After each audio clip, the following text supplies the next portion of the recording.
दुनिया में कई मोर्चे पर जंग छिड़ गई है। इजरायल के अलावा कई देशों में जंग। ईरान के साथ भिड़ा अमेरिका, चीन के साथ भी अमेरिकी भिड़ंत।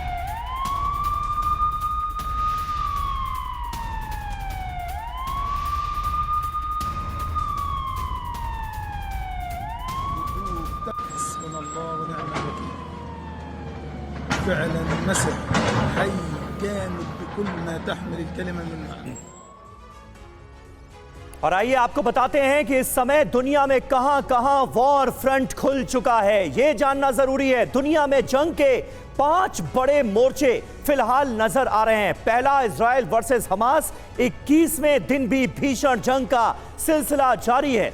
और इजराइल वर्सेस हिजबुल्लाह, क्योंकि लेबनान से भी तो लगातार हमले हो रहे हैं, इजराइल की जमीन को निशाना बनाया जा रहा है और यहां पर हिजबुल्लाह एक्टिव है। लेबनान सीमा पर दोनों में युद्ध चल रहा है। तीसरा, ईरान वर्सेस अमेरिका, सीरिया में ईरान पर अमेरिका का हमला हुआ है और अमेरिका ने बाकायदा यह माना है कि हमले हमने किए।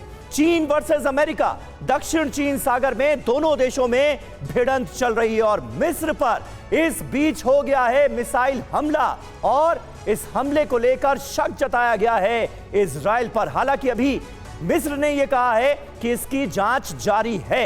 हमारे साथ 2 खास मेहमान इस वक्त मौजूद हैं। निनाद सेठ साहब हमारे साथ मौजूद हैं और मेजर जनरल राजन कोचर साहब हमारे साथ मौजूद हैं। कोचर साहब, मिस्र में कहां तो बात यह हो रही थी कि जो गाजा के लोग हैं उन्हें शिफ्ट कर दिया जाएगा मिस्र में, और अब मिस्र पर ही अटैक हो गया। आखिर वो कौन सी ताकतें हैं जो नहीं चाहती कि इस पूरे मसले का कोई सलूशन निकले, कोई हल निकले? अगर आप 60 सेकंड में बता पाए।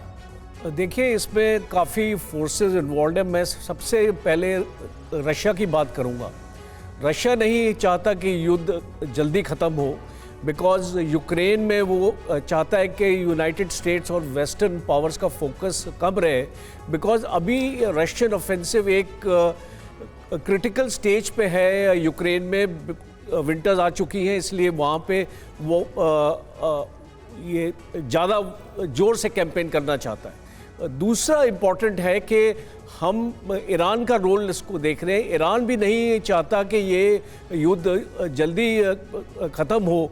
वो एक सपोर्ट फैक्टर जो हम देख रहे हैं कि हिजबुल्लाह को, हमास को, सीरिया में भी ईरान के मिलिशिया हैं, सारी जगह वो यूनाइटेड स्टेट्स को चोट पहुंचाना चाहता है। तो हम जब ये सारी चीज़ें देखते हैं तो हमको ऐसा लगता है कि ये युद्ध और बढ़ेगा आगे। ये युद्ध और बढ़ेगा। बड़ी बात आपने कही राजन कोचर सर कि ये युद्ध और बढ़ेगा और जो भी नकारात्मक ताकतें हैं वो एक साथ मिल रही हैं। गाजा पर इजराइल ने बड़ा हमला एक बार फिर से बोला है। इजरायली हमले के बाद हर तरफ तबाही का मंजर नजर आ रहा है। चारों तरफ बिखरा पड़ा है मलबा। सुरक्षित ठिकानों की तलाश में हैं लोग।